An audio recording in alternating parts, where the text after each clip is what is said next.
দর্শক, স্বাগত সবাইকে এনটিভির নিয়মিত আয়োজন আইএফএসসি ব্যাংক নিবেদিত সংলাপ প্রতিদিন অনুষ্ঠানে। আপনাদের সাথে আছি আমি শফিক শাহিন। দর্শক, ঈদ আনন্দ আমাদের দরজায় কড়া নাড়ছে। ঈদের আনন্দ বর্ণিল করতে অনেকেই কেনাকাটা সেরে ফেলেছেন, কেউ কেউ এখনও কেনাকাটায় ব্যস্ত আছেন। বহু বছর পর এবারই ভারতের বাজারে আমাদের ক্রেতাদের যাতায়াত ছিল একেবারেই কম। ঈদ অর্থনীতি ও দেশীয় পণ্যের বাজার ব্যবস্থা নিয়ে আলোচনার জন্য আমরা আমন্ত্রণ জানিয়েছি গবেষণা প্রতিষ্ঠান সিপিডির পরিচালক ডক্টর খন্দকার গোলাম মোয়াজ্জেমকে। স্বাগত জানাচ্ছি আপনাকে। এবারের ঈদ যাত্রা ছিল অনেক সংশয় আর শঙ্কার ভেতরে। এরই মধ্যে প্রিয়জনের সাথে ঈদ করতে ঢাকা ছাড়ছেন লাখো মানুষ। কেমন ছিল ঈদের সড়ক ব্যবস্থাপনা, আগামী দিনে করণীয় কি, এই বিষয়ে আলোচনা করতে উপস্থিত আছেন পরিবহন বিশেষজ্ঞ ডক্টর এস এম সালেউদ্দিন। স্বাগত জানাচ্ছি আপনাকে আমাদের এই অনুষ্ঠানে।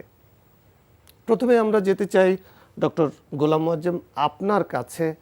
রমজান মাসে নিত্যপণ্যের যে সংকটের শঙ্কার কথা বলা হয়েছিল এবং সেই পরিস্থিতিটা কেমন ছিল, নিত্যপণ্যের সরবরাহ, দাম, সব কিছু মিলিয়ে আপনাদের কাছে কি মনে হচ্ছে? দেখুন, আমরা বিগত প্রায় বেশ কিছুকাল ধরে উচ্চ মূল্যস্ফীতির ভিতরে রয়েছি। আর রমজান মাসেও সেই প্রবণতার একটা ধারাবাহিকতা ছিল। যদিও বেশ বড় একটা আশঙ্কা ছিল যে রমজান মাসে হয়তো পণ্য সরবরাহের ক্ষেত্রে একটা বড় ঘাটতি থাকবে। তবে যেটি দেখেছি যে রমজান মাসের প্রথম 10 দিনের ভিতরে কিছুটা বাজারে বিশৃঙ্খলা থাকলেও পরবর্তীকালে বাজারে এক ধরনের স্থিতিশীল পরিস্থিতি এসছে। যদিও এর ভিতরেও বাজারে ভোজ্য তেলের সরবরাহ নিয়ে, ভোজ্য তেলের মূল্য নিয়ে যথেষ্ট বিভিন্ন রকমের অভিযোগ গিয়েছে। তবে অন্যান্য পণ্য সরবরাহ তুলনামূলকভাবে স্বাভাবিক ছিল, অন্তত পরের 20 রোজার দিকে। এখন তো প্রায় শেষের দিকে আছি সেদিকে। কিন্তু বাজারে প্রথম 10 দিনে আমরা বেশ কিছুটা বিভিন্ন রকমের বিশৃঙ্খলা দেখেছি। কিন্তু তার থেকে গুরুত্বপূর্ণ হলো যে বাজার এখন কতিপয় বড় ব্যবসায়ীদের মোটামুটি নিয়ন্ত্রণে থাকার কারণে রমজান মাস কেন্দ্র করে এখন আর পণ্যের মূল্য বা পণ্যের সরবরাহের বিষয়টি তারা টার্গেট করেন না। তারা আসলে রমজান মাসেরও আগে থেকে, প্রায় বলা যেতে পারে 1 থেকে 2 মাস আগে থেকে তারা পণ্য মূল্য আস্তে আস্তে বাড়াতে থাকেন, যাতে মনে হবে যে রমজান মাসে এক ধরনের স্বাভাবিক এটাই বুঝি সহনীয়। এবং আজকেও আমি অনেকে বলছিলাম যে বাজারে নাকি পণ্য মূল্য সহনীয়, কিন্তু এটা যে স্তরে গিয়ে উঠে আছে সেটাই আসলে হওয়ার কথা ছিল না। যদি বাজারে পণ্য মূল্য স্বাভাবিক থাকতো, পণ্য সরবরাহ স্বাভাবিক থাকতো এবং বাজারে যদি প্রতিযোগিতার পরিবেশ থাকতো। দুর্ভাগ্যবশত মূল যে সমস্ত পণ্য, তার একটা বড় অংশ আমদানির। এর ভিতরে ভোজ্য তেল আপনি দেখতে পারেন, ডাল রয়েছে, চিনি রয়েছে, যেগুলো আমদানির উপরে নির্ভরশীল।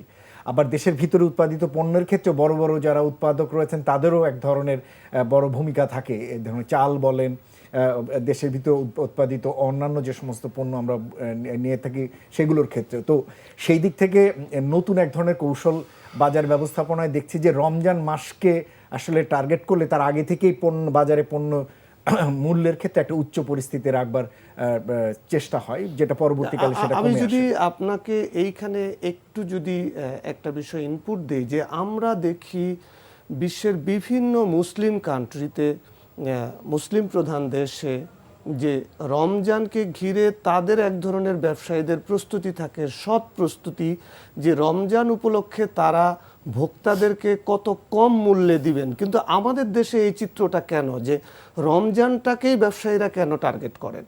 দেখুন, অন্যান্য মুসলিম দেশের সাথে বাংলাদেশের কিছুটা অর্থনৈতিক উন্নয়নের বিবেচনায় কিছুটা পার্থক্য রয়েছে। আমরা এখনও আসলে উন্নয়নশীল দেশ এবং আমরা তুলনামূলকভাবে অন্যান্য যে সমস্ত মুসলিম দেশ আপনি বিবেচনা করবেন, যদি এশিয়ার ভিতরে ইন্দোনেশিয়া, মালয়েশিয়া বিবেচনা নেন, অথবা মধ্যপ্রাচ্যের দেশগুলো যদি বিবেচনায় নেন, এরা সবাই আসলে আমাদের থেকে তুলনামূলক গড়পড়তে অনেক উচ্চ আয়ের দেশ। ফলে ওই সমস্ত দেশের ভোক্তারা সারা বছর ধরেই আসলে কেনাকাটা করেন।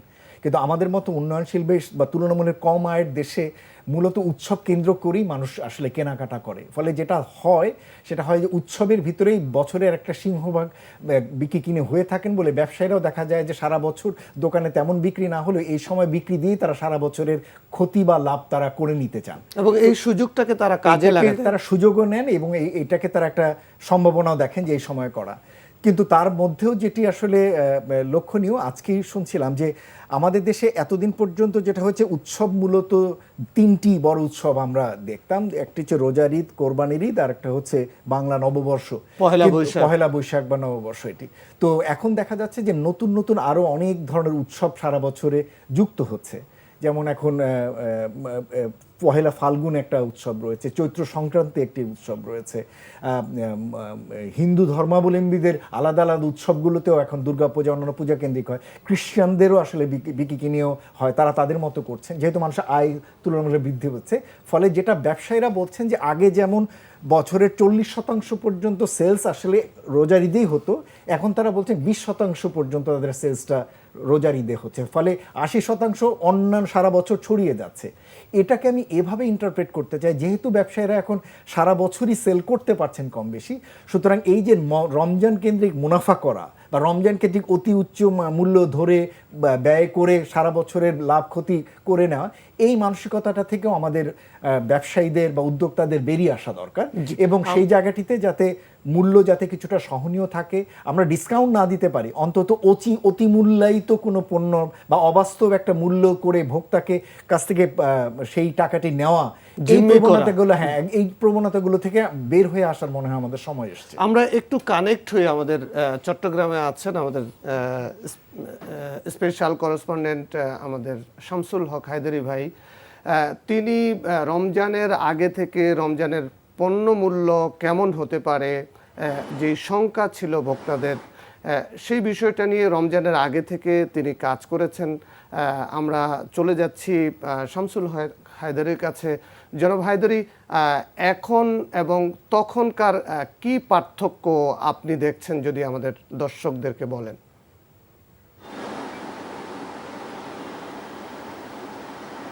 হ্যাঁ, ধন্যবাদ শফিক শাহিন। যা রমজানের শুরু থেকেই আমরা বাজারের উপর দৃষ্টি রাখছিলাম। বলে রাখি প্রথমে যে ভোগ্যপণ্যের যে বিষয়গুলো, নিত্য ভোগ্যপণ্য রমজানে আমরা বেশি ব্যবহার করি এবং প্রায়শই সারা বছরই চলে, তার সিংহভাগেই আমরা আমদানি নির্ভর এবং আমদানি নির্ভর এই পণ্যগুলো সবগুলোই প্রায় চট্টগ্রাম বন্দর দিয়ে আমদানি করা হয় এবং চট্টগ্রাম বন্দর থেকে পণ্যগুলো সিংহভাগ প্রথমে যায় খাতুনগঞ্জ ওই পাইকারি বাজারে। তা আমরা পাইকারি বাজারটার উপর যখন নজর রাখলাম তখন দেখলাম যে অন্যান্য বছরের চাইতে এই বছর একটা উল্টা চিত্র আমরা লক্ষ্য করলাম। তা অন্যান্য বছর আমরা বিগত দীর্ঘদিন ধরে আমরা দেখে আসছি যে রমজান এলে প্রতিটি পণ্যের মূল্য অস্বাভাবিকভাবে বাড়তে থাকে এবং যেটা ক্রেতার জন্য, ভোক্তার জন্য ক্রয় ক্ষমতার মধ্যে কষ্ট হয়ে যে ক্রয় ক্ষমতার রাখার মধ্যে। এইবার কিন্তু একেবারে ভিন্ন চিত্র। আমরা রোজার শুরুতে দেখলাম যে পেঁয়াজ, ছোলা, ডাল, চিনি, বিভিন্ন রকমের যে পণ্যগুলো সেগুলো অনেক বেশি পরিমাণে আমদানি হয়ে গেছে এবং কিছু কিছু ক্ষেত্রে এমনও হয়েছে যে আমাদের যে বাৎসরিক একটা যে চাহিদা থাকে সেই চাহিদার চাইতে রোজার আগে অনেক বেশি এসে গেছে পণ্য, ফলে এই পণ্যগুলোর আর দাম বাড়তে পারেনি। তা আমরা জানতে চেয়েছি, এটা খোঁজ নিয়েছি যে এবার এরকম হলো কেন। তো যারা আমদানিকারক তারা আমাদেরকে যেটা জানালেন সেটা হচ্ছে যে বলে যে আগে কয়েকটি 4-5টা হাতে গোনা বড় বড় কোম্পানি এই ভোগ্যপণ্যগুলো তারা নিয়ন্ত্রণ করতেন, আমদানিটা নিয়ন্ত্রণ করতেন, অনেক বেশি পরিমাণে তারা আনতেন এবং তাদের হাতের মধ্যেই থাকতো বাজার নিয়ন্ত্রণটা। কিন্তু এই বছর সেটা হয়নি। এই বছর হয়েছে কি, এই যে আমদানিটা একেবারে উন্মুক্ত ছিল, যে ফলে অনেক ব্যবসায়ী যারা অন্যান্য বছর আমদানি করার সাহস পেত না বড় বড় ওই সিন্ডিকেটগুলোর কারণে, তারা এবার আমদানি করেছে। ফলে আমদানিকারকের সংখ্যা যেমন বেড়েছে, আমদানিও বেড়ে গেছে, ফলে দামটা রয়ে গেছে যে একেবারে ক্রয় ক্ষমতার মধ্যে এবং বিদেশের বাজারের সাথে মোটামুটি একটা সাযুজ্য ছিল। তারপর যেটা আপনি বললেন আমাকে যে সেই সময়ের তুলনা আর এখনকার তুলনায় এখন বাজার পরিস্থিতি কি, আমি আজকে সকালেও খাতুনগঞ্জ পাইকারি বাজারের সাথে যোগাযোগ করেছি, দেখলাম যে শুরুতে যে পণ্যের দাম কম ছিল সেটা আর একবারও বাড়েনি, কোনো পণ্যের দাম বাড়েনি, বরং সবগুলো পণ্যের দাম কিছু কিছু কমতে শুরু করছে। আমি একটা তুলনামূলক একটা হিসাব নিয়েছি যে গত এক সপ্তাহের মধ্যে পরিস্থিতিটা কি হলো। যে আমি দেখলাম যে মসুর ডাল যেটা গত সপ্তাহে 97 টাকা প্রতি কেজি বিক্রি হচ্ছিল, আজকে সেটা 94 টাকা। আমি দেখলাম মটর 60 টাকায় বিক্রি হচ্ছিল গত সপ্তাহে, এই সপ্তাহে 49 টাকা, অর্থাৎ 11 টাকা কমে গেছে। ছোলা 90 টাকায় যেটা বিক্রি হচ্ছিল সেটা আজকে 86 টাকা প্রতি কেজি ছোলা। মানে গড়ে এগুলো এই বাজারগুলো আমরা দেখলাম। চিনি 112 টাকা ছিল, 1 টাকা কমে গেছে 111 টাকায়। জনাব এগুলো হায়দরি, পাইকারি বাজার। তো পাইকারি আমরা বাজার- তুলনামূলক চিত্রটা আপনার কাছ থেকে পেলাম। আপনি আমাদের সাথেই থাকুন, আপনি চমৎকার করে উপস্থাপন করছেন। আপনি আমাদের সাথেই থাকুন, আমরা পরের অংশে আবার আপনার সাথে যুক্ত হব যে আমাদের সামনে করণীয়টা কি, কি ভাবছেন ব্যবসায়ীরা, সেই বিষয়ে আমরা যাব। আমরা এবার যেতে চাই ডক্টর এস এম সালেউদ্দিন আপনার কাছে, যে 5ই আগস্ট পরবর্তীতে আমাদের প্রশাসন বলেন, আইনশৃঙ্খলা পরিস্থিতি বলেন, খুবই ভঙ্গুর এবং নাজুক পরিস্থিতির ভিতর দিয়ে আমরা যাচ্ছি। ঠিক তার পরপরই আমাদের এই ধরনের যে একটা বড় উৎসব ঈদ, আমাদের সড়ক ব্যবস্থাপনা, আমাদের পরিবহন ব্যবস্থাপনা, এবং যারা এই পরিবহন খাতের সাথে গত 15 বছর জড়িত ছিলেন, একচেটিয়া বাণিজ্য করছেন, তাদের অনেকে পলাতক। তো সেই জায়গাটায় এই পরিবহন ব্যবস্থাপনাটা কেমন হচ্ছে, কি দেখছেন অন্যান্য বছরের তুলনায়? আমি আপনাকে ধন্যবাদ জানাচ্ছি যে ঠিক ঈদের আগের দিন বা তার 2 দিন আগে আপনি এই প্রশ্নটা তুলেছেন। পরিবহন ব্যবস্থা, পরিবহন নিয়ে দীর্ঘ 54 বছরও কিন্তু মানে এমন কিছু হোলস্টিক কোনো প্ল্যানিং হয়নি পরিবহনকে নিয়ে। যে যার মতো যেইভাবে চেয়েছে সেইভাবেই সে এই পরিবহনকে আপনার মানুষের দোরগোড়ায় নেওয়ার চেষ্টা করেছে। আমি এটা বলতে চাই এই জন্য যে আপনি দেখেন পৃথিবীতে কিন্তু সব দেশে কিন্তু এই ধরনের উৎসব হয়, এবং এই ধরনের উৎসবে আমি তো বহু দেশে গিয়েছি, সরকারে থাকাকালীনও গিয়েছি, লেখাপড়া করেছি বিদেশে, এবং আমি এখন কনসালটেন্ট হিসাবেও বিদেশে যাতায়াত আমার আছে। আমি কখনো শুনিনি যে 25শে ডিসেম্বর ওদের আসতেছে যে বড়দিন বা এই ধরনের, ইভেন আমাদের যে আশেপাশের দেশগুলো, যে তারা এই পরিবহনকে নিয়ে চিন্তা করে যে সে কিভাবে যাবে কিভাবে আসবে। এটার সবচেয়ে বড় কারণটা কি জানেন? সবচেয়ে বড় কারণ হলো যে এটার একটা টোটাল প্ল্যানিং পরিবহনে আমাদের নাই। পরিবহন কিন্তু আপনি যে কোনো খাত ধরেন ইন্ডিভিজুয়ালি, সে কিন্তু সারভাইভ করে ইন্ডিভিজুয়ালি, এবং তার অ্যাক্টিভিটিজও ইন্ডিভিজুয়াল, আপনার কি বলে এটাকে, হেডসগুলোর ভিতরে সে সার্ভিস দেয় তার। কিন্তু পরিবহন ছাড়া কিন্তু কোনো আপনার ব্যবসা বলেন, বাণিজ্য বলেন, এডুকেশন বলেন, স্বাস্থ্য বলেন, আপনি কোনো কিছুতে কিন্তু পরিবহন ছাড়া আপনি পারবেন না। কিন্তু এই পরিবহন সবচেয়ে বেশি অবহেলিত। অথচ আপনি যদি দেখেন আমাদের দেশটা এই যে নদী মাতৃক একটা দেশ, আমরা যখন ছোটবেলায় ম্যাক্সিমাম মানুষ কিন্তু তখন এই নদী দিয়ে যাতায়াত করতো। আমরা নদীপথটাকে একেবারে সম্পূর্ণরূপে ধ্বংস করে দিয়েছি। কোনো সরকারই এসে এই নদীপথের উপরে কোনো আপনার যাতায়াত ব্যবস্থাপনা গড়ে তোলে করেনি। প্লাস নদীর থেকে নেমে যখন আপনি রোড এবং আপনার ট্রান্সপোর্টে, ল্যান্ড ট্রান্সপোর্টে আসবেন, তাদের সাথে যে একটা ইন্টিগ্রেশনের বিষয় আছে, এটাও কিন্তু করা হয়নি। তারপরে আপনি ধরেন যে আমরা যখন এসটিপি করলাম, স্ট্র্যাটেজিক ট্রান্সপোর্ট প্ল্যানিং করলাম, আপনার তখন দেখা গেল যে আপনার ঢাকার মতো এত সুন্দর পজিশানে পৃথিবীর খুব কম সিটি আছে। একটা সিটি যার চতুর্দিকে নদী, এই চতুর্দিকে নদীটাকে আপনার ল্যান্ড ট্রান্সপোর্টের সাথে ইন্টিগ্রেশন করার জন্য আমরা বহুবার বলেছি ring road, outer ring road, inner ring road. আমাদের এখন পর্যন্ত এটা হয়নি, কেউ এটার উপরে কোনো মূল্যায়নই নাই। এসটিপি তো আমরা বলেছি, আমি এসটিপির সাথে সরাসরি জড়িত ছিলাম। তাই আমাদের যে এই যে একটা অবহেলা, এবং আমাদের যেই বর্তমান যে মানুষের যে চাহিদা ট্রান্সপোর্টে, এই চাহিদার সাথে কিন্তু সাপ্লাইয়ের একটা বিরাট গ্যাপ। আপনি দেখেন আমাদের শহরে কিন্তু যদি আপনি শহরে হাঁটেন, আপনি দেখবেন যে কি অবস্থা, কত যানবাহন, রাস্তায় জায়গা নাই। কিন্তু আপনি জানেন ঢাকার মতো এইরকম আপনার অধ্যুষিত এত জনবল, লোকের বসবাস কিন্তু আপনার পৃথিবীর খুব কম শহরই আছে। কিন্তু সেই অনুযায়ী ডিমান্ড যেহেতু আছে, সেই অনুযায়ী ট্রান্সপোর্ট কিন্তু খুব কম। আমাদের প্রতি 1000-এ 30 মোটরাইজড ভেহিকেল, এখানে সব মোটরাইজড অল। আর আমেরিকাতে যান আপনি 700 to 750 মোটরাইজড ভেহিকেল, আপনি আমেরিকাতে যায় দেখেন যে রাস্তায় গাড়িই দেখবেন না। আপনি ইংল্যান্ডে যান 600+ per 1000, আপনার গাড়িই দেখবেন না। এটার কারণটা কি?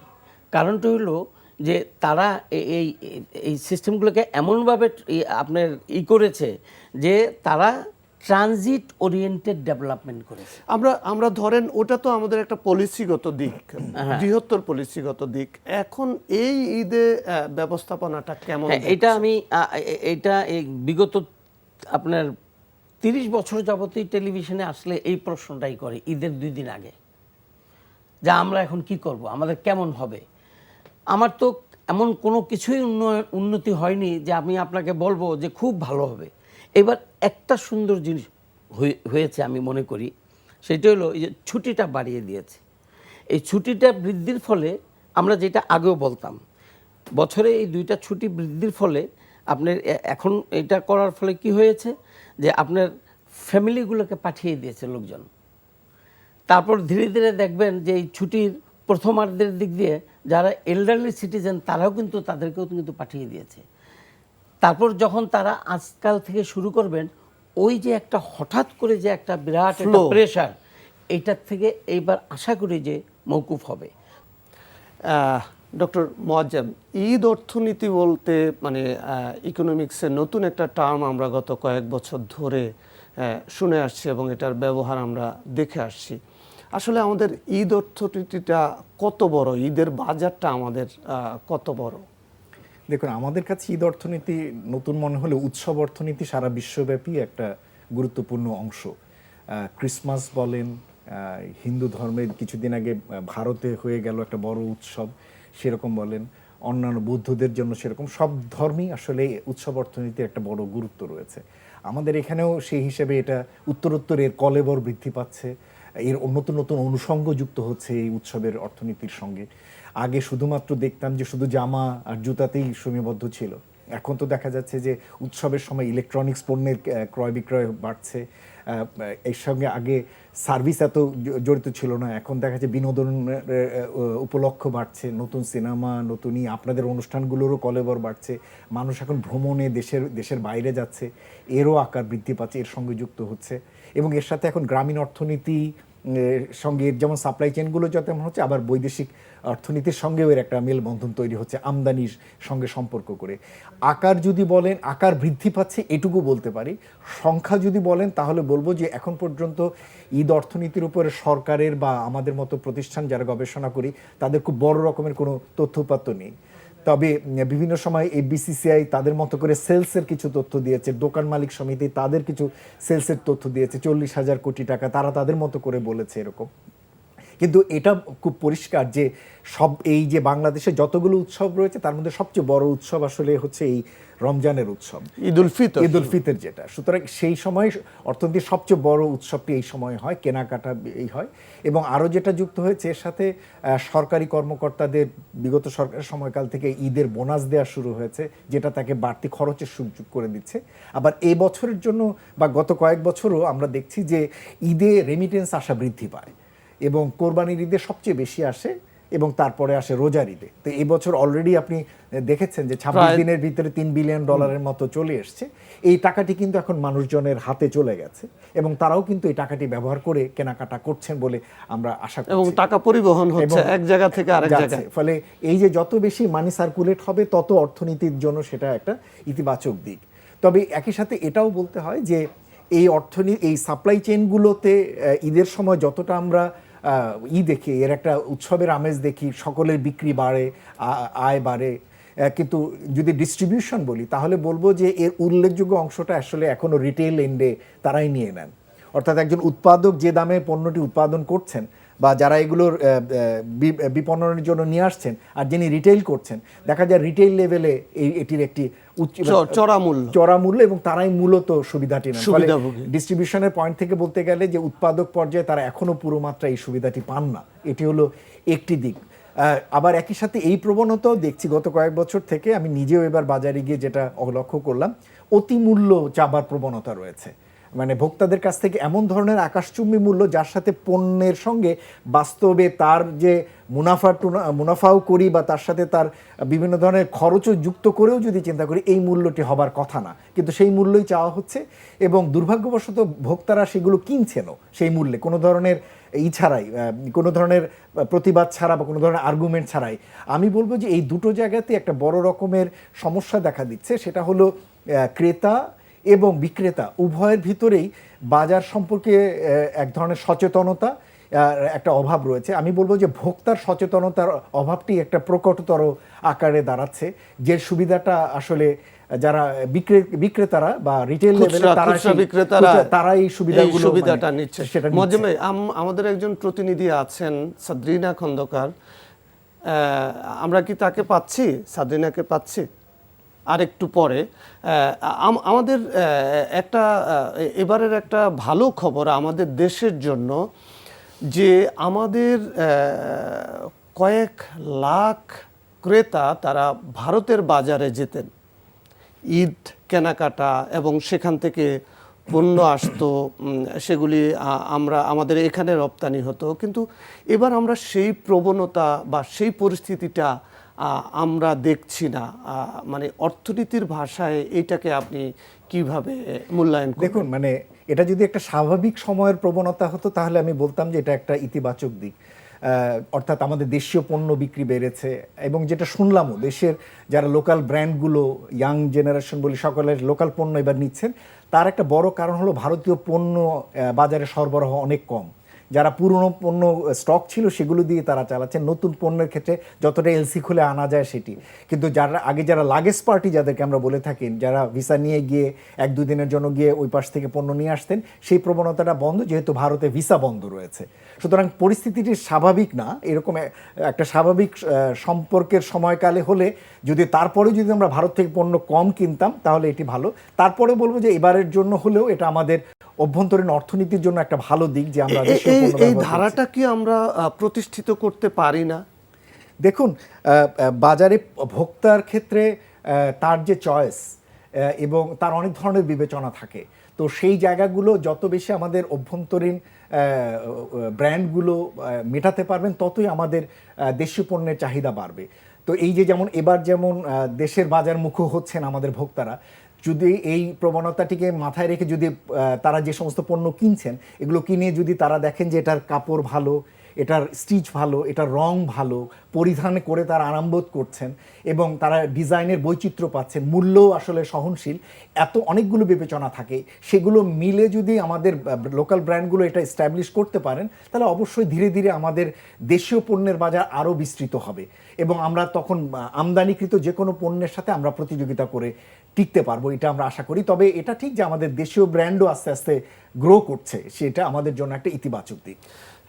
ডক্টর সালেউদ্দিন, আমাদের এই যে ঈদ উদযাপন উৎসব, এখানে তো শুধু মানুষ যে তার প্রিয়জনের কাছে যাচ্ছে বিষয়টি এরকম না, এটা একটা মোবিলাইজেশন। এই যে মানুষের নানামুখী যাত্রা, এই ক্ষেত্রে তো এইখানেও আপনার একটা অর্থনীতির একটা সংযোগ, আমাদের সক্ষমতার একটা সংযোগ, এতগুলো মানুষকে পৌঁছে দেয়া। এবারের পরিস্থিতিটা কি দেখছেন আপনি? আমি আগেও বলছি যে এবারে যেহেতু আমরা ঢাকা নিয়ে কথা বলছি না, আমরা বলছি সার্বিক দেশের এই সমস্যা নিয়ে, আমার তো মনে হয় যে এবার যেহেতু ওই যে আমি বললাম যে ছুটিটা একটু বাড়ানোর ফলে মানুষের যাতায়াতটাকে পারিবারিকভাবেই কিন্তু মানুষ, সামাজিকভাবেই কিন্তু মানুষ তার ক্যালেন্ডারে ওইভাবেই তৈরি করে নিয়েছে যে তোমরা চলে যাও, আমি আসছি। তো এইটার ফলে হয়েছে কি জানেন, ওই যে অসাধু যারা নাকি আপনার বেশি দামে সেটা টিকিট টিকিট বিক্রি বিক্রির করতো। যেটা, এটা কিন্তু অনেকটাই কমে গেছে, এবার হ্রাস পেয়েছে। অনেক হ্রাস পেয়েছে। So this is a very positive আর কি। কিন্তু মেন জিনিসটা হলো যে আপনার মানুষের মানুষের কালচারকে আপনার চিন্তা করতে হবে। আমার কালচার কি? আমার কালচার হলো যে আমার গ্রাম আছে, আমি গ্রামে আমি যাব, আমি যেখানে আমার শৈশব পেরেছি আমি সেখানে যেতে মজা পাই, আনন্দ পাই। আপনি যদি এটা বাইরে যান, আমি বাইরে দেখেছি ওরা এইটা নিয়ে খুব একটা চিন্তা করে না যে তারা গ্রামে যাবে, সেখানে যায়। তারা চিন্তা করে অন্য দেশে কিভাবে যাবে। হ্যাঁ, যেই জন্য গ্রাউন্ড লেভেলের ট্রান্সপোর্টগুলো ওদের খুব একটা ওই সময় হয় না, এইরকম হয় না। আমাদেরকে এগুলো সব বিবেচনা করেই কিন্তু আমি যেটা ওই লাস্টবার বললাম যে এই যে আমাদের দেশে ট্রানজিট ওরিয়েন্টেড ডেভেলপমেন্ট এখন বর্তমানে এইটাই কিন্তু চলছে পৃথিবীতে। অর্থাৎ মানুষের যাতায়াত নির্ভর হবে তার মানে আবাসন, তার আপনার অফিস আদালত, তার সব কিছু ডেভেলপমেন্ট হবে সেইভাবেই। আর আমাদের এখানে কিন্তু সেইটা হচ্ছে না, আমাদের হচ্ছে ডেভেলপমেন্ট ওরিয়েন্টেড ট্রানজিট। যেমন আপনি ধরেন, যদি ঢাকাকেই আপনি ধরেন, দেখেন আপনি বাড়ি ঘরের অভাব নাই, বিল্ডিংয়ের অভাব নাই, কিন্তু প্রতিটা বিল্ডিংয়ের কিন্তু আপনার রাজুকে যদি আপনারা নক করেন, দেখবেন প্রত্যেকটা বিল্ডিংয়ের সামনেই কিন্তু বলা আছে যে এততলা বিল্ডিং হলে এতটুকু রাস্তার জন্য জায়গা রাখতে হবে। আমি যখন ডিটিসিএতে আমি ছিলাম, ডিটিসিএর প্রধান হিসাবে কাজ করেছিলাম, আমি কিন্তু এটার প্রতি ভীষণ টাফ ছিলাম। ইভেন 2-3 জন মন্ত্রীদের আমি একে প্রকাশ্যে জাতির সামনেই বলতেছি, প্রমাণ নিয়ে আপনারা দেখতে পারেন, আমি কিন্তু দেইনি। I was very tough. কেন টাফ ছিলাম? যে পরবর্তীতে ওনারাই কিন্তু কষ্ট পাবে, কারণ বাইরের ওদের গাড়ি বের হওয়ার জায়গা নাই, ওনাদের ঢোকার জায়গা নাই। তো এই যে ট্রানজিট ওরিয়েন্টেড ডেভেলপমেন্টের দিকে বিবেচনা করে আমরা এখন এই যে ট্রান্সপোর্ট সেক্টরটাকে এখনও আমরা দাঁড়াতে করতে পারি, শুধু সিটিতে না, ইভেন আপনি ইউ গো আউটসাইড। আমি কয়েকদিন আগে আমি রাজশাহী ক্যাডেট কলেজে পড়াশোনা করেছি। রাজশাহী ক্যাডেট কলেজে আমাদের একটা সমাবর্তন ছিল, প্রতি 5 বছর হয়। আপনি চিন্তা করতে পারবেন না যে এই ঢাকার থেকে রাজশাহী ক্যাডেট কলেজ পর্যন্ত গেলাম, আমি খুব কষ্ট পেয়েছি। যে মানে হোল রাস্তার ভিতরে, যেখানে নাকি স্কুল হওয়ার কথা না, কলেজ হওয়ার কথা না, এই চতুর্দিকে এগুলা দিয়ে মাঠ মুঠ সাজিয়ে আপনার মানে সবকিছু এলোমেলো। ইভেন আপনার যদি ধরেন আমি মিরপুরে থাকি, আমি যখন 84-এ বিদেশ থেকে লেখাপড়া শেষ করে মিরপুরে আসছি, তখন পার স্কোয়ার কিলোমিটার সেখানে জনবল ছিল আপনার 2200 থেকে 2500, আর এখন সেখানে 78,000 থেকে 84,000। তা আপনি মানে এটা কিন্তু কারণটা হইলো ওই যে একটাই, পরিকল্পনার অভাব এবং বাস্তবায়নের অভাব। বাস্তব পরিকল্পনা। আমি আপনাকে একটু তথ্য দেই। সেটা হলো মিরপুরে যখন আমি আসি 84-এ, তখন মিরপুরে স্কুলের সংখ্যা ছিল 5 থেকে 6টা। এখন আপনার 1000 ছাড়িয়ে চলে গেছে স্কুল। তো সরকার কি এগুলো দেখে না? সব সরকারেরই দায়িত্ব হইলো যে আমি কেন আমার ছেলেকে উত্তরার থেকে বিকারুন্নেসা নুনে পড়াইতে আসবো? কেন আমি বলবো Viqarunnisa is better than any school in Uttara? তাইলে সেই ক্ষেত্রে তো আমাদের কর্মসংস্থানও তো এরকম হওয়া দরকার ছিল, ডিসেন্ট্রালাইজ হওয়া দরকার ছিল, যার কারণে লটস অফ পিপল তারা ঢাকায় আসছে, আবার এই প্রেশার তৈরি হচ্ছে, আবার একসাথে বের হয়ে যাচ্ছে। আমরা একটু কুমিল্লাতে যাই। আমাদের সহকর্মী মাহফুজ নান্টু আছেন। মাহফুজ নান্টু, আপনি গত কয়েকদিন মানুষের ঈদ যাত্রার খবর সংগ্রহ করছেন একদম হাইওয়ের উপর দাঁড়িয়ে। তো আজকের চিত্র এবং গত কয়েকদিনের চিত্র যদি একটু আমাদেরকে বলেন।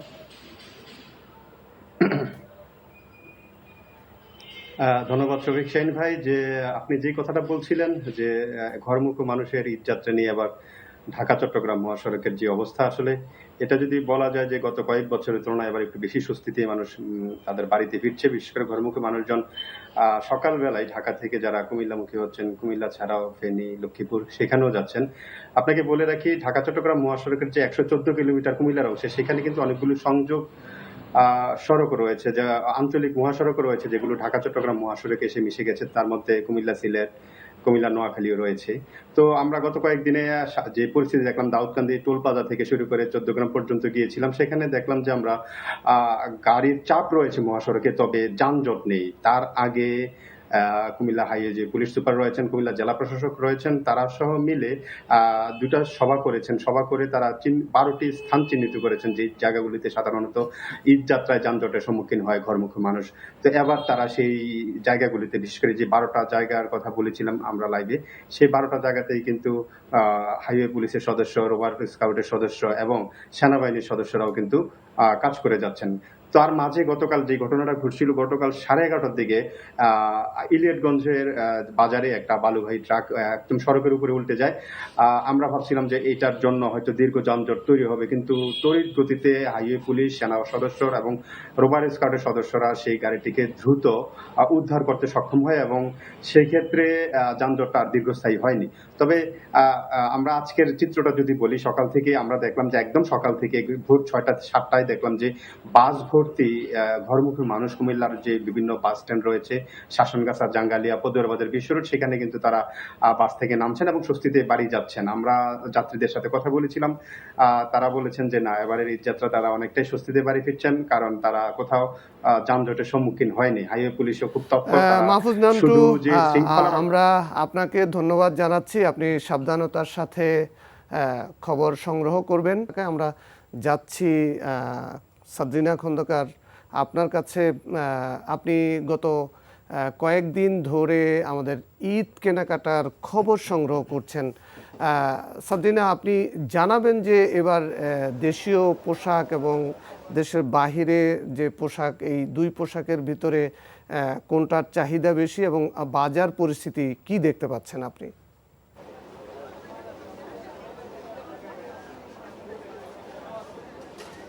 ধন্যবাদ শফিক শাহিন ভাই। আমি কিন্তু গত কয়েকদিন ধরে রাজধানীর বিভিন্ন মার্কেট ঘুরে ঘুরে ঈদের তথ্যগুলো সংগ্রহ করছি। ঈদের জন্য কিন্তু সবাই চায় নিজেকে সুন্দরভাবে সাজাতে, নতুন পোশাক পরতে। এবার কিন্তু আমাদের যে আগের বার ঈদগুলায় দেখা গিয়েছে বিভিন্ন ধরনের এবং বিভিন্ন নামের ভারতীয় পণ্যর ছড়াছড়ি, এবার কিন্তু একেবারেই ব্যতিক্রম চিত্র। এবার মানুষ বেশিরভাগ ঝুঁকছে দেশীয় পণ্যের প্রতি, এবং দেশীয় যে ফ্যাশন হাউসগুলো বিভিন্ন ধরনের ট্রেন্ড এবং বিভিন্ন ধরনের ফ্যাশন ফলো করে যে নিজেদের নিজস্ব স্টাইলে যে পোশাকগুলো বানিয়েছেন, সেগুলোই কিন্তু এবার ক্রেতারা বেশিরভাগ কিনছেন। এবং বিক্রেতারা বলছে যে কিছু কিছু ক্রেতা দেশীয় পণ্যের সাথে পাকিস্তানি পণ্য কেনার প্রতি কিন্তু ঝোঁক দেখাচ্ছে। আবার অনেকে বলছেন যে, বিক্রেতারা জানিয়েছেন যে আমরা যদি বিদেশি পণ্য বা অন্য দেশের পণ্য না বলে তাদের কাছে বিক্রি করি, তখন কিন্তু ক্রেতারা কিনতে চান না। মানে দেশি পণ্যের প্রতি ভালোবাসা থাকা সত্ত্বেও তারা ভাবে যে দেশি পণ্য এত দাম কেন, তখন কিন্তু তারা কম মানে ওই দামটা দিতে চান না। তাই তারা বলেন যে আমাদেরকে বিভিন্ন সময় কিন্তু এই যে পাকিস্তানি বলে বিক্রি করা লাগছে। কিছুদিন আগে কিন্তু ভোক্তা অধিদপ্তর থেকে এই নিয়ে অনেক মানে তোড়জোড়ও চলেছে এবং আপনি দেখেছেন যে এ নিয়ে কিন্তু তাদেরকে ধরেছে। কিন্তু সার্বিকভাবে বেশিরভাগই দেখা যাচ্ছে আমাদের দেশে যে অনেক শতাধিক মানে হাজার হাজার এখন বিভিন্ন ধরনের ফ্যাশন হাউসগুলো আসছে, এবং কয়েক বছর ধরে কিন্তু তাদের আধিপত্যই দেখা যাচ্ছে। কারণ তাদের ফ্যাশন সেন্সের কাছে কিন্তু অন্যান্য দেশের যে আগের ফ্যাশনগুলো আছে সেগুলো কিন্তু ক্রেতারা পছন্দ করছে না। নিজের দেশের পণ্যের প্রতি তাদের এখন বেশি ঝোঁক বেড়েছে। আর পুরুষরা তো বরাবরই যে সাদরিনা, বিভিন্ন ব্র্যান্ডের আপনি যে থাকুন, আপনি আপনার খবর সংগ্রহ করুন। ডক্টর গোলাম মোয়াজ্জেম, আমাদের মানে এই যে একটা স্বস্তির খবর, এবারের ঈদে তো আসলে এটা একটা ভালো লাগার খবর যে আমাদের ব্যবসায়ীরা এবং আমাদের ক্রেতারা মানে এই যে আমাদের দেশীয় পণ্য যে একটা বাজার, এটা হ্যাঁ, অবশ্যই এটা একটা স্বস্তির খবর। অন্যান্য বছরের তুলনায় এবছর অন্তত শহুরে ক্রেতা যারা, অন্তত মধ্যবিত্ত পর্যন্ত যারা, যাদের কিনা নির্দিষ্ট আয় আছে, তারা মোটামুটি ভালো পণ্য কিনছেন, ক্রয় করছেন। আপনাদের বিভিন্ন রিপোর্টেও সেই জিনিসটি আমরা দেখছি। কিন্তু মনে রাখা দরকার যে এই ভোক্তা শ্রেণীর বাইরেও আরেকটা বিপুল সংখ্যক ভোক্তা শ্রেণী রয়েছেন, বিশেষ করে যারা শ্রমিক শ্রেণী। আপনি দেখবেন কিছুদিন যাবত আপনারাও রিপোর্ট করেছেন যে গার্মেন্টস কারখানার অনেক গার্মেন্টস কারখানায় এখন পর্যন্ত তাদের বেতন পুরো মাত্রায় পরিশোধ করতে পারেননি। এমনকি গতকালকেও তারা প্রসেশন করেছেন তাদের এই বকেয়া বেতন পরিশোধের জন্য। এটা কিন্তু দুর্ভাগ্যজনক যে প্রতিবারই উৎসবের সময় আমরা দেখতে পাচ্ছি যে শ্রমিকরা তাদের মজুরি না পাওয়ার কারণে অনেক এক ধরনের নিরানন্দ ঈদের ভিতরে তাদেরকে দিনাতিপাত করতে হয়। এটা একটা দুর্ভাগ্যজনক দিক। গ্রামে আমার ধারণা তুলনামূলকভাবে এখন নতুন পণ্য কেনা, চাল বা অন্যান্য দেশীয় পণ্যের যেহেতু চাহিদা বেড়েছে, সুতরাং গ্রামেও হয়তো এই অর্থটি তাদের কাছে যাচ্ছে। মূলত যারা কিনা নির্দিষ্ট আয়ের মানুষ, শ্রমিক শ্রেণী, তাদের কাছে কিন্তু পর্যাপ্ত অর্থ এখন পর্যন্ত পৌঁছানো যায়নি। সুতরাং সেই জায়গাটির ব্যাপারে কিন্তু সরকারেরও নজর দেওয়া দরকার যে এত সুন্দর একটা উৎসবমুখর পরিবেশে কেউ অর্থের অভাবে নিরানন্দভাবে ঈদ করছে, সেই জায়গাটি যাতে না থাকে সেটি এখানে নিশ্চিত করা দরকার আছে। আর আরেকটি ভালো দিক হচ্ছে আমাদের রেমিটেন্স প্রবাহ ভালো, আমরা এবার দেখতে পাচ্ছি।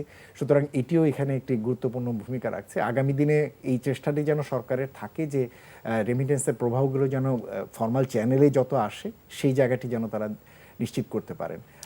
এই স্বস্তির খবরের পাশাপাশি আমাদের তো একটা অস্বস্তিও আছে যে আমাদের চালের বাজারটা কেন লাগামহীন, মানে মানে এ যাবৎকালে তো আমরা এত দামে আমাদের সাধারণ ভোক্তারা চাল কিনে খায়নি। হ্যাঁ, সেটাই। চালের বাজারের এই অস্থিরতা কিন্তু ঠিক আজকে থেকে না, প্রায় ৩-৪ মাস আগে থেকেই চালের বাজার ঊর্ধ্বমুখী। তার একটা বড় কারণ হয়েছিল যে আমনের উৎপাদন যথেষ্ট মাত্রায় না হওয়া। আপনার খেয়াল আছে বন্যা হয়েছিল, বন্যা পরবর্তী সময়কালে ঠিক বীজতলা তৈরি করা বা উৎপাদনে যাওয়াতে কিছু সমস্যা হয়েছে। পরবর্তীকালে গ্যাসের সমস্যা, পরবর্তীকালে আমরা দেখেছি যে সার সাপ্লাইয়ের ক্ষেত্রে কিছু বিঘ্ন হয়েছে। তো এই সমস্ত কারণে আমনের উৎপাদন টার্গেটের তুলনায় কম ছিল, ফলে সেই ঘাটতিটি পূরণ করা দরকার ছিল সরকারের আমদানি করে।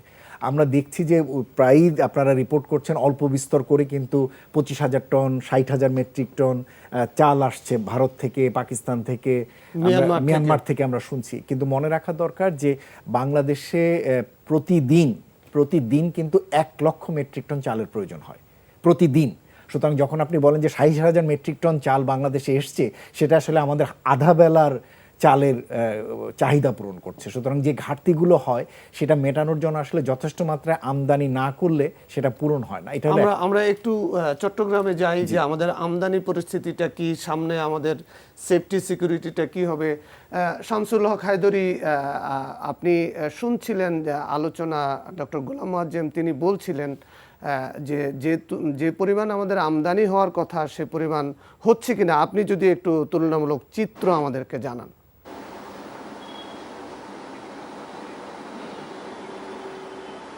বিষয়টা এরকম যে সরকারের যে আমাদের যে চাহিদা, যে অভ্যন্তরীণ যে চাহিদা এবং আমাদের দেশীয় উৎপাদন, এর সাথে আমাদের কখনোই মেলে না।